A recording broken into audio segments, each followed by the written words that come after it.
Welcome to this episode of Heart to Art. Today, I'm thrilled to have with us Susan Ksiezopolski, an award winning poet, but also a mental health advocate. She's going to share what it means to be transplanted in her new book, My Transplanted Life. She's just come out with this great book of poetry, and she'll also talk to us about how um, her journey into doing writing workshops has really helped many people nurture their creative side. She's given a place to so many for creative self expression, and in doing so, has really helped with mental health. So, Susan, welcome to Heart to Art.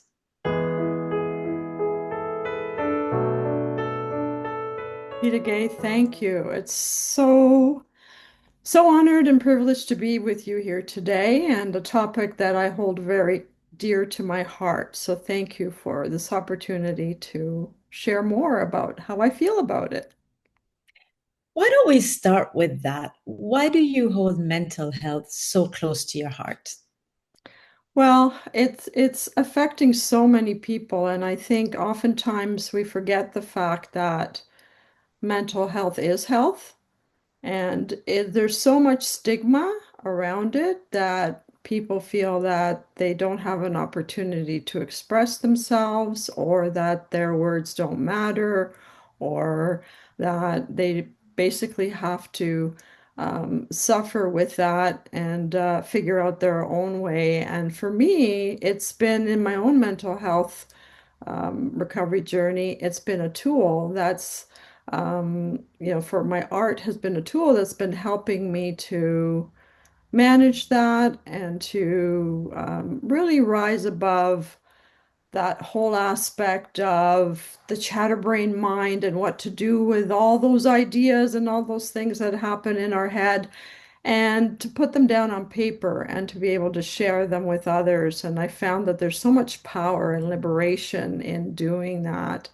And I found that people really resonate with the idea of expressing themselves so that they don't have it bottled up inside of them and they're able to move forward and really use that opportunity to fuel their own growth and fuel their own well-being. So I really love that opportunity in workshops to share that with people. And when I see that light bulb go off and they really understand the power of using our words and our language, it's just an amazing, amazing thing to witness.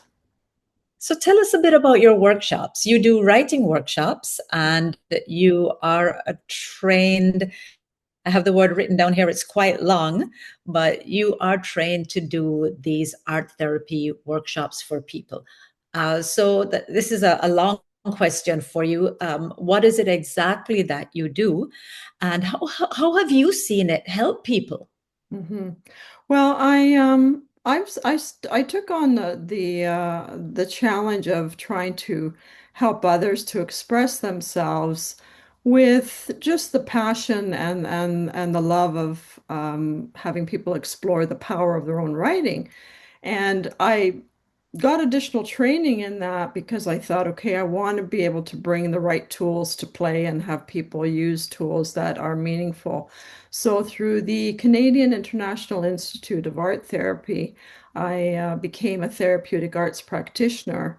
And I'm also a heart math certified building personal resilience coach.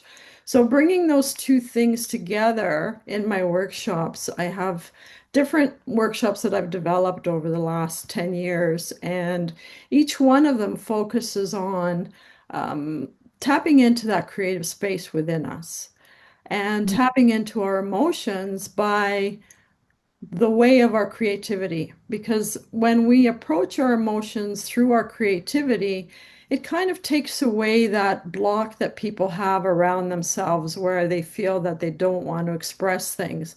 Art allows us to express ourselves in a way that we normally maybe would have difficulty with. So whether it's words or watercolor or acrylic paint or some doodling, any form of art that we embrace gives us that platform to explore our feelings. So in my workshops, it's not about teaching people how to do art. It's teaching people how to use art as the tool to tap into their own resources to express themselves in a way that makes them feel relieved, makes them feel at peace, makes them perhaps have a different perspective on their emotions that they wouldn't normally have had. So I provide them with prompts, I provide them with some music, I provide them with other art pieces that they can explore so that they're actually focusing on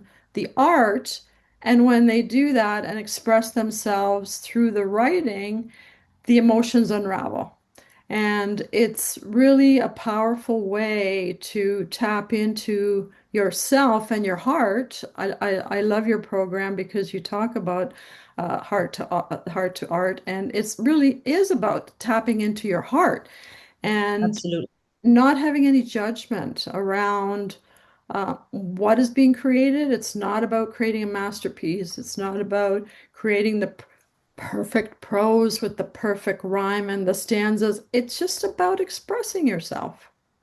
Right. And there's been so much research on how art has actually helped people manage depression and anxiety or even overcome it. What would you say to the person who is listening, who is suffering right now from depression or from anxiety? They're having a hard time coping. Maybe they're on medication or not. How would you approach that person? What would you say? Well, the first and foremost is to work with their healthcare practitioner to make sure that they are getting the proper support that they need through whatever pharmacological processes there are. But to know that there are other tools out there that can help you in addition to medication or therapy or whatever other practices people engage in, especially the arts. They're so accessible. Reading a Mhm. poetry book or going to an art gallery and looking at different art pieces, listening to music, getting yourself into doing some watercolor and actually creating a piece of art is a way that you can really lose yourself in that process. It becomes meditative and it's accessible. Yes. And again, it's not about perfection, it's about the process of discovery and having Mhm. a sense of curiosity. When we're young, we enjoy the creative process. I see that with my granddaughter. They enjoy the creative process. Exactly. So it's all about coming back to that, coming back to ourselves when we Great. can play with whatever art forms that we can explore and use that as an additional resource to help with our well-being. Absolutely. And you talk about writing poetry, doing art. You've written this lovely book, My Transplanted Life. And I really think everyone should have a book of poetry just right by their bedside table so that when the ugliness of the world creeps in, you open the pages and you just get a glimpse of so much beauty and truth. So, what does it mean for you when you say my transplanted life? What does that mean for you? Well, that title came from a poem that I actually wrote in 2007, Canadian by choice. I came here when I was two with my parents. They immigrated to Canada from Italy, and so I find that I became Canadian when I was older, and I made that choice. But I renamed it My Transplanted Life, and Patrick Connors, my editor, helped me to rework that poem to really have it more reflective of where I am now. Like we're looking at, from 2007 to now, obviously things have progressed in my life and really reflecting on what it means to be an immigrant child growing up in a country that is mine now, but wasn't when I was growing up and having that whole aspect of getting grounded and finding my way and being able to integrate into the school system, starting off not speaking the language and having parents that didn't speak the language and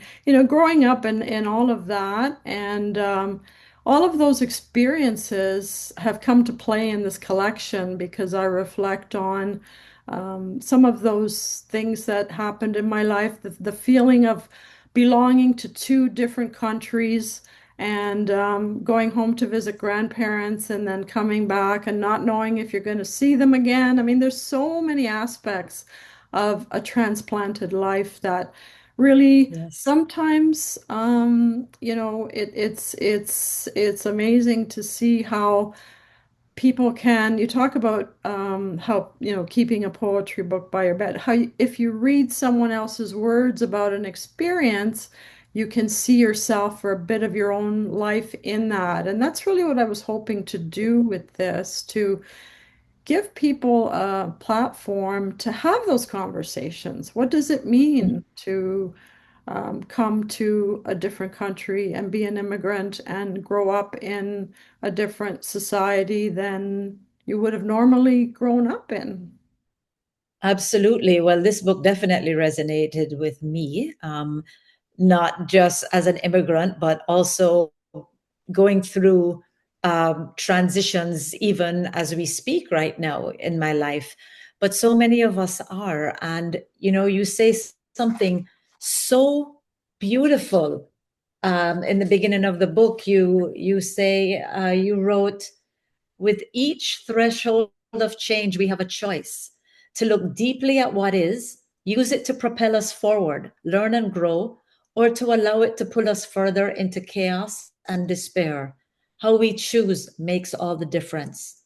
Writing poetry is to possibly ease my own suffering and hopefully that of others. And that really just hit me. I remember going to Jamaica and taking my Canadian daughter and visiting my grandmother's house of that had been sold and now belonged to someone else. And she couldn't understand why I was just sobbing, looking at where the cherry tree still was and the mango tree that I'd climbed as a child. And I'm sure she was thinking, what's wrong with mom? But all these emotions just hitting you for the past, knowing that that past no longer exists for you, and that every time you go home, it's different. So your poems just all touch on that experience. And I'd love you to read My Transplanted Life for us. Absolutely, my pleasure. Okay. Well, it really is about using those choices that happen in our life to enable us to grow. And I think that's hopefully that's what those things do. So my transplanted life. I am not from here, uprooted from Etruscan mountains, carried across the Mar Terrena, transplanted far from my tricolore of hope, faith, and charity, to assimilate into the gelaterias and baristas of Little Italy. I remain off kilter like the cobblestones, now replaced by streetcar tracks, homage to ancient holy shrines, paid by the distant sound of Grace Street church bells. Immigrated to this true north, not my motherland, yet rooted I stand in this new home as I seek to blend in and belong, acquire customs that don't quite fit with my Italian ethnicity, trying hard to fit in, trying hard to not stand out, while I learn to stand on guard to be a proper new Canadian.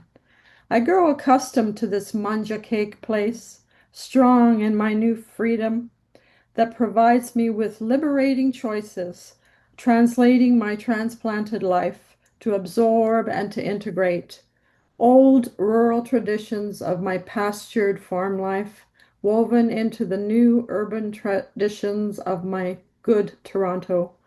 I am not from here, but I am Canadian, not by birth, but by choice, proud to stand on guard in this foreign land that embraced my transplanted life. Absolutely beautiful. And that's from My Transplanted Life by Susan Ksiezopolski, published by Mosaic Press. And what about for people who would like to attend your workshops? Um, Currently, I haven't, I'm running workshops for different organizations. I haven't scheduled Okay. any open workshops. I do some volunteer work for an organization that is called Heartache to Hope, and they offer my workshops to their client group. And I have been scheduled to do several sessions for them. We have a Creative Connections Cafe that we run once a month, which is awesome, where people just come and pick different creative things to work on, and we just sit and create together, and it creates the space. It creates a space for just for people to be in that meditative art space and chat or not chat and create. It's that creative energy that fuels our growth and fuels our well-being. It absolutely does. And if I just walked in off the street, could I attend or do I have to register first? You would have to register, and again, it's through Heartache to Hope is the Okay. organization, and they manage all of the registration. And I'm currently not scheduled that. I'm currently not running any of my own open public workshops. Okay. And what's next for you, Susan? What are Well, you working on now? I do have another anthology that I had worked on because, believe it or not, this took me 4 years. So I do have another one that I have finished that I'm hoping to polish up and start to circulate. And I'm just really enjoying doing these workshops and hoping to do more volunteer work with this organization. They provide suicide grief support for their client groups. And it's an area, again, around mental health that speaks to me. And I'm really looking forward to doing more volunteer work with them to help them with their programs and facilitating. My own workshops or facilitating open groups for people to express themselves. It is so needed. And any advice for the young poet or anyone, actually, I shouldn't say young, but people who would like to write poetry, but they don't even know where to start? Just start and begin and don't judge yourself. I think the hardest thing to do is to just start. Pick a word. And I love Margaret Atwood's comment about writing.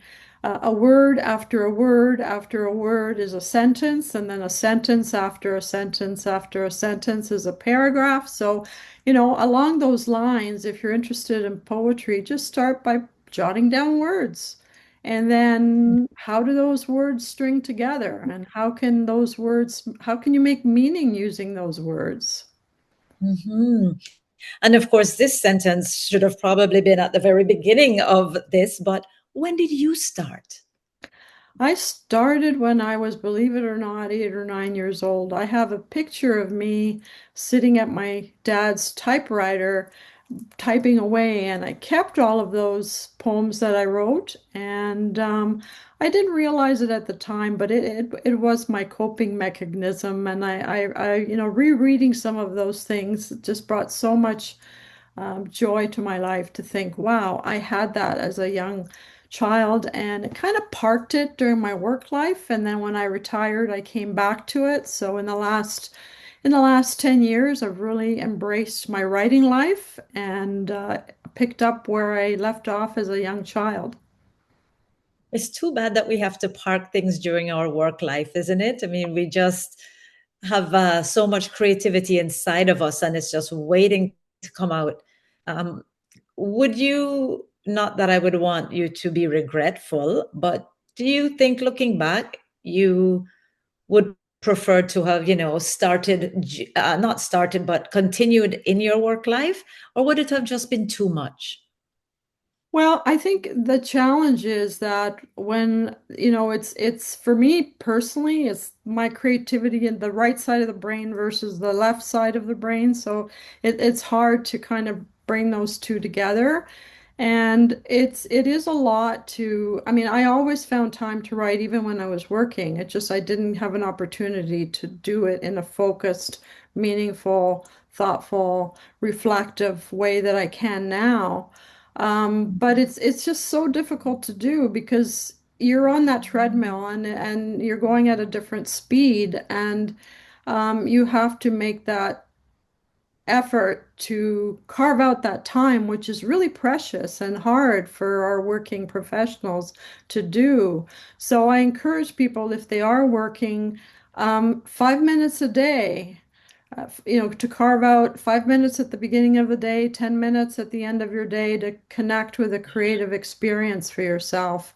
And don't lose that, because I think being able to do that keeps that spark alive for that creativity to keep coming out later, right? It does. It is excellent advice. And I would also advise that, even if it's just 5 minutes, because it gives you the energy, the inner energy to keep going, to keep maybe doing left brain stuff when you maybe would rather do right. Yeah, and sometimes it's an interesting question because sometimes I wonder if I had spent more time in my creative endeavors while I was working, I don't know what would have been the impact of that, you know?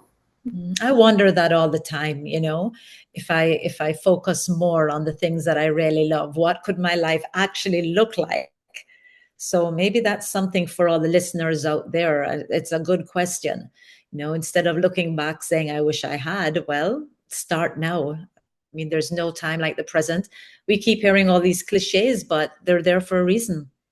Absolutely. And I mean, I love my career, and it gave me so many opportunities.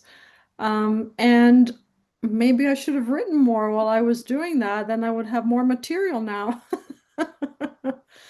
Yeah, I feel the same way. So I'm going to start. You've Good, you've inspired me good. to really just carve out even 5 minutes. So thank you so much for that. It has been such a pleasure talking to you. Um, Readers know how to find your book. It's through Mosaic Press. They know how to find your workshops. Can you say that again? It is what organization? It's heartache to hope, but I do have when I have public workshops, they'll be on my website.